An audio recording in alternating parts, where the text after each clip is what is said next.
If there's anybody that could probably, after the playoff, that could use a little something, I think Little Drake pick me up. Batherson did not have a great playoff. Had a fair bit of criticism. Obviously, I think the game two overtime turnover sort of Yeah. put the spotlight on him, and then everybody was kind of watching because it was then after that the story became the redemption story, right? Every time there was an overtime, it was like Drake Batherson's going to score redemption for what happened in game two, and so everybody's kind of watching him a little bit closer, and yeah, he did not have a good series, That just unfortunately for that him. just means the fans still believe in him, and yeah, he didn't. I don't. That line seemed to struggle the most, right? That's the line that the Leafs kind of picked on offensively the most, but it wasn't something that they shied away from either or cower. I mean, they brought some physicality. Unfortunately, they just didn't create a lot offensively. That's the thing. I don't think it's for a lack of effort. Like, it wasn't, He hey, had 9 hits last night. yeah, So. he was out there. I think he was third on the Sens in hits over the course of the series. It He wasn't, was in it. yeah, he wasn't shy about it. He just didn't have the production, and that overtime shift was glaring. And that, as you say, that put the spotlight on him. And I don't think that he played to the best of his potential. But what gives me some hope for him is the way that he got involved in the series from a physical nature. He needs to have more production. That's what he's getting paid to do. But with his frame, he can alter the game in different ways. It just didn't work out for him in this one. I thought it was really fighting the puck last night. Like I mentioned it to you and Lloydie Jr. on our little WhatsApp group message, and I thought every time the puck was on the stick, he seemed to fight it a little bit. It was bouncing off the power play, the second one in the third period. Right, it ends up right on his tape, Yep, and skipped over. somehow I think there might have been a hole in his stick. Yeah. loses it. Well, that's part of the nerves and just not being confident. You're tight. And it's just going to hit your stick and pop right on over. It's Or you're just trying to do too much. Yeah, too, there right? there was an opportunity, and I think actually it was on that same power play where he brought it into the zone, and there was a shooting opportunity, and instead he kind of skated it over to the corner, and I was like, "There's a good like it becomes when you watch enough hockey, it becomes so evident of guys that are confident and guys that aren't, and the way that you're being defended does play a role in this. We saw that as the series went on with all the block shots from the Leafs that the Sens as a whole became hesitant to shoot.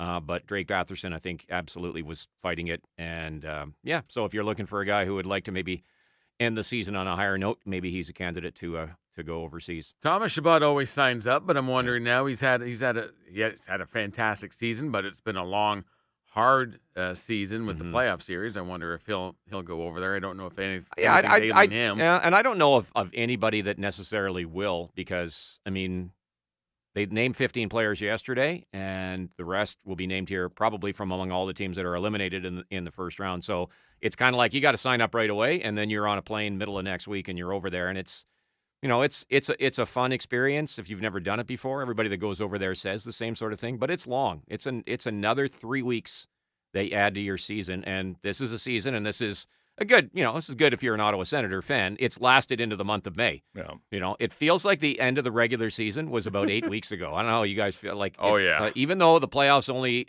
ended up lasting 11 days when it was all said and done, it felt like a lot longer than that. Yes. So, but They call it the second season for a reason, right? Because that's exactly what it feels like. A couple names who could go. Tyler Clevin would be an outside guy for the United States. That would be a nice one to see from, hey, you had a great playoffs. Here's a bit of a reward. Go continue the evolution. Jake Sanderson, I doubt. He played a lot of hockey. He loves hockey, but no, he's he did Four Nations too, yeah, right? he's not a guy that not had needs any it. time off. I wonder about Matt and Paolo. Yeah. With Finland, that would be one that could be. Just on Clevin and Matt and Paolo, who, going into the series, I had thought that's a candidate for, something that could get exposed. On the game-winning goal last night, that was a tough play. Matt and Paolo got caught up the ice and then was racing back, and it just became a fire drill behind the Sens net, and Pacioretty ends up by himself in the slot for the game-winning goal. And on the whole, that pair, and especially Clevin, had an excellent series. But unfortunately, at the wrong moment with 5 minutes left in the game, they were out on the ice. And, that wasn't good. Wasn't good. I thought they recovered okay once they got the puck behind the net, but then they were you're both sorting back out. there. Yeah, the Yes. sort out was the issue. That was the issue of Right. where am I going? Where am I supposed to be? And then Pacioretty finds the ice, and it's it's set up perfectly there by Domi, and the rest is history. Well, one of the great indications to me about how a player is viewed is ice time distribution by the coach.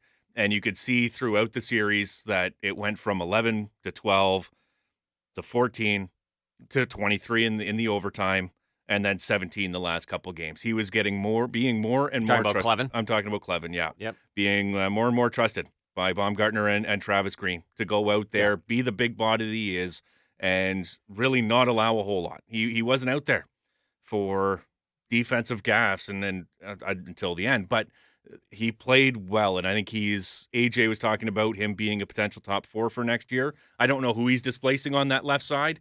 It would obviously be Thomas Chabot. I don't know whether he's ready for that, but I do believe he's ready for more minutes and to take some minutes away. And if they go into during the season or into the playoffs next year, the Chabot Sanderson, hey, we need to load up a little bit. Mhm. They've got another guy who can go out there and play some meaningful minutes. Yeah, I think, and we'll have lots of time to talk about next year, but kind of initial thoughts for me, easier said than done. They obviously can use, I think, another top 4 defenseman. And I think, Nick Jensen's play fell off at the end of the season and in the playoff. I think, again, we're going to hear on Garbage Bag Day about a pretty significant injury. I mean, the guy didn't practice for the last 3 months. So, but it really seemed to affect him in the last week or two of the regular season and into the playoffs. And it's not to say that he shouldn't be in the top 4. It's just to say they didn't really have a candidate. If they needed to dial back his minutes or even give him some time off for important games down the stretch, they just don't have a candidate right now. And I don't know. I didn't watch 1 second of Carter Yakimchuk play in Calgary. I know based on training camp, there was a lot of excitement and obviously the draft pedigree and all that other stuff. It is a huge leap from preseason hockey, which is where everyone's frame of reference is right now on Carter Yakimchuk, to put him in as a top 4 in the NHL, especially as a defenseman, and especially as someone who very clearly has a very skilled offensive game, but the defensive game, and I think if we're being fair, the skating needs some work. And I don't know how much, was accomplished this season, but if I had to guess right now, I mean, Carter Yakimchuk is probably a Belleville player next year. He's going to be turning pro, so he probably starts next year. I'm not at the stage, and again, cards on the table, didn't watch 1 second. The normal evolution of a player, even if someone picks 7th overall, is as a defenseman, is you're going to have to start in the American Hockey League. That's my default position, is a player starts in the American Hockey League and moves their way up. Now, that can be influenced if he has another preseason and training camp like he did this past year. He may still start in Belleville, but it may speed things up for him to get to the NHL. He was tremendous, but it is the defensive side of the game.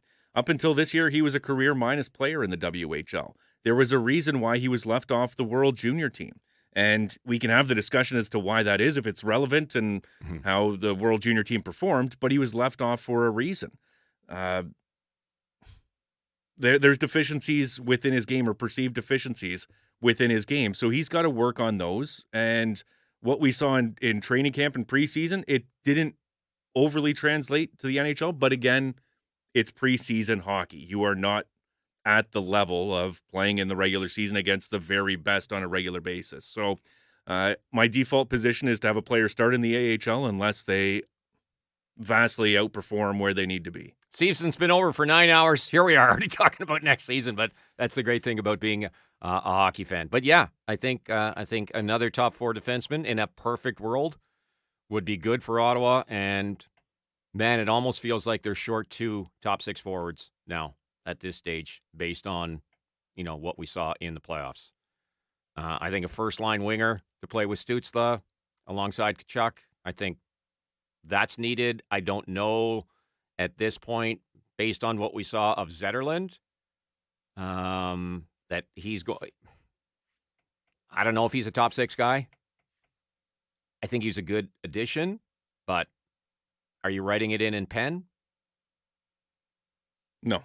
I'm not. I don't. I like a lot of the things that Zetterlund does. There's something about his game that leaves me wanting a little bit more. Right. I love the makeup of him. You saw him before the game when they were showing the tunnel videos. That's a guy that just looks like he's relaxed. He wants it. He's got no issues dealing with the pressure. He looks like a guy that keeps it a little light in the room, Mhm. who goes after it physically on the ice. Threw the penalty last night on Riley. Driving the net. But he would be a bottom six for me. Not. Well, his I know skill he's set, got though, some touch. his He's got skill some set scoring says touch. he should be a top 6 player, though. But there's nothing wrong with that depth, right? Of being somebody that is slotted truly when everybody's healthy on that third or fourth line. But then injuries happen through the season. Is an easy person to move up Right. in the lineup. Yep. That's what you need. You need a little underline. You need like Gaudette. You'll be looking at him in terms of being a free agent this year, right? You re-sign him. He's a guy that has proven himself to be a solid fourth line center, killing penalties. He's also a guy that you can move up into the lineup with injuries as well. Right. I think that's important.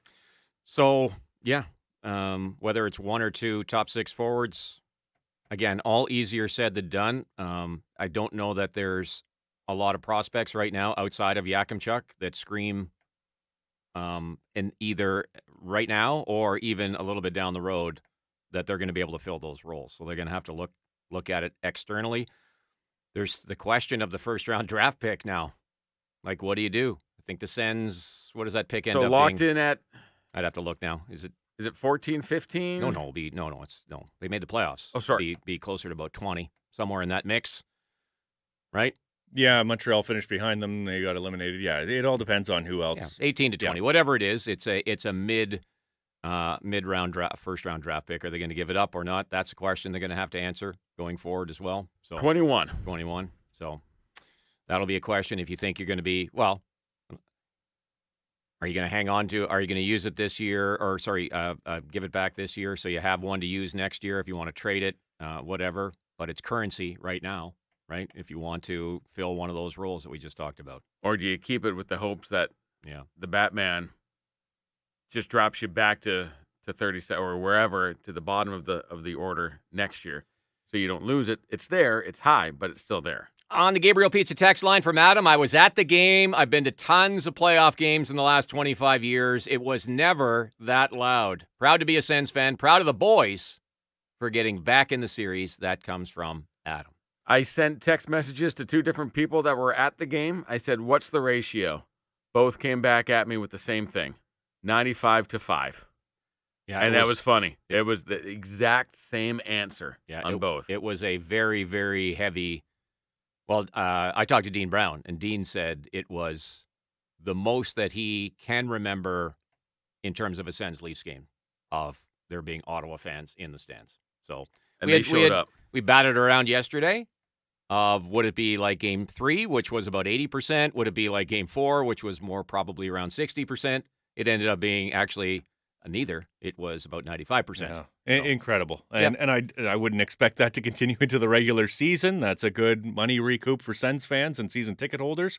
But to see that type of support at last night's game was outstanding. Well, and this is all part of, what gives the organization, I'm sure, a big boost is, and everybody's, and Cyril Leader was on with us earlier this week. He talked about it's a whole new generation of fans. And, people who are at the games, people who are just watching the games, you see the people in the stands, you see the interaction of people on social media, the people you hear from here on the radio station or whatever. Like there's a new generation that was just looking for a kickstart, looking for something to give them some hope. And this season, finally, all of that is realized, right? The team is much better on the ice. They're competent. You can just, you don't even have to know a lot about hockey. Just watch them play and go, okay, that is something that could work.